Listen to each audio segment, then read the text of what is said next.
Boundaries are the number one skill that helps sensitive people navigate their relationships. My name is Leah Chantal. I've been helping sensitive people navigate their relationships with people who are logical, they're opposite, for quite some time.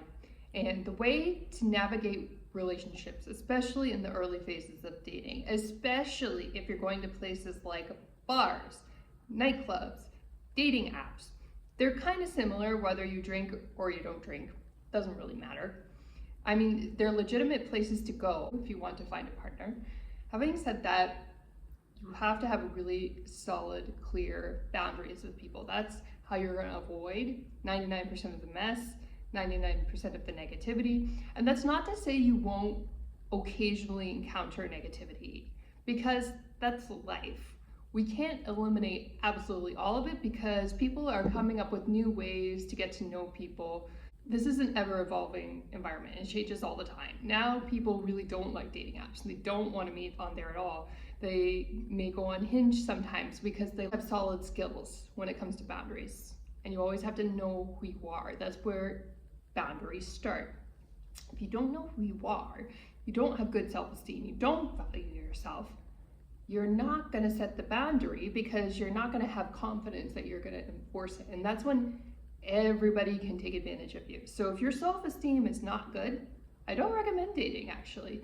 Don't recommend going on apps or going to bars or going anywhere to meet people until you have worked on your self-esteem, because you're probably going to get nasty negative experiences until your self-esteem is good and you can set boundaries with others that are not going to get crossed. Here's the good news about boundaries. If you end up getting into a relationship or a marriage, that's not to say you never need boundaries again, but your boundaries will be more automatically fulfilled by that person's behavior. They're just automatically not going to cross certain lines with you. They know not to. And so it gets easier as the relationship progresses. But having said that, we all evolve over our lifetimes and we all change. So the need for boundaries can come up again, even in committed relationships. So that's something to be aware of. You want to make sure that you're good at enforcing your boundaries. Let's say, for example, you are a person who doesn't want to have children. Maybe at first you get into a relationship with a partner who agrees, but then 2 or 3 years down the line, they change their mind and they start pushing kids. You have to remember who you are so that you stick with the commitments that take care of you, okay?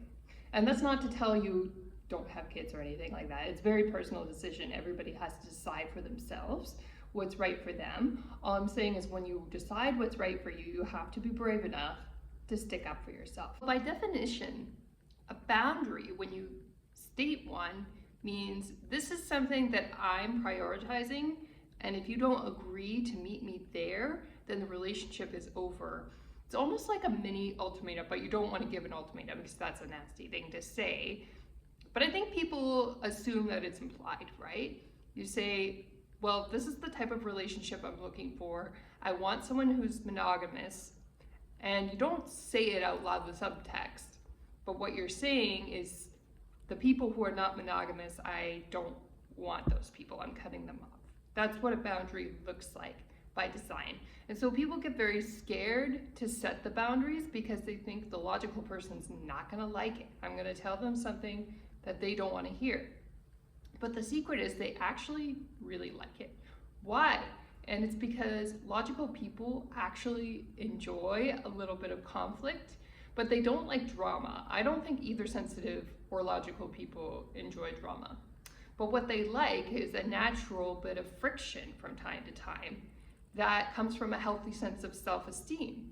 And so when you stand up for yourself, you think you might be potentially ending the relationship, but the relationship could also be just beginning because the logical person might find this act of you standing up for yourself extremely attractive.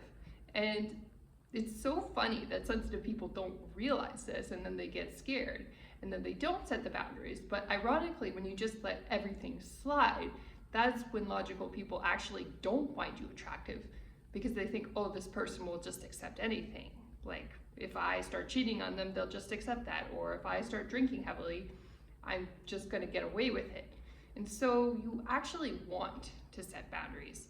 Yes, there is a potential that there could come a day when you set a boundary, the logical person on the other side goes, oh, no, I don't like this boundary, the relationship's over. I mean, there's always a risk of that happening.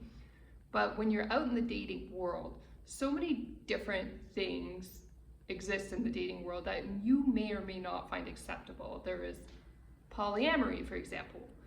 Do you really enjoy being with other people and having multiple relationships going on at once, or being part of a throuple? And if your answer to that is no, then be honest, set the boundary and say so. But all of us are different, and again, that's a personal decision, and I'm not judging anybody who does those kinds of activities in their personal life. It's up to them. What I am saying is it's a good example of, if you don't like it for you personally, then don't be shy to say so.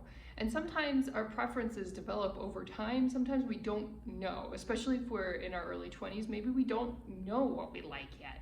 That's okay. Sometimes you have to go through a period of self-discovery to understand what you like. And it's a life lesson in itself. That's all right. I mean, if you learned a life lesson and you said, well, I tried that, maybe I don't like it the way that I thought I would like it, it's okay. Then it's a life lesson learned and you won't do it again. But it takes time for us to know all of our different preferences, all of our different values, and what we will accept in a committed relationship or what we won't accept. But keep in mind, anything that you accept in your committed relationship, you're gonna have to be able to accept it for the rest of your life. So if your partner really likes threesomes, are you really willing to live with that for the rest of your life? You know, I learned to just understand that that's some people's preferences, and I'm not up for that. And it's okay. You can just agree to disagree on that value and let the person go. When you do know who you are, it's important that you never, ever abandon yourself. Don't give up your values. Don't give up the things that you prefer for another person, especially over a very long period of time, because that's going to be very difficult to live with. And they may not even appreciate you for it. So just be honest with who you are and partner up with the person who's right for you.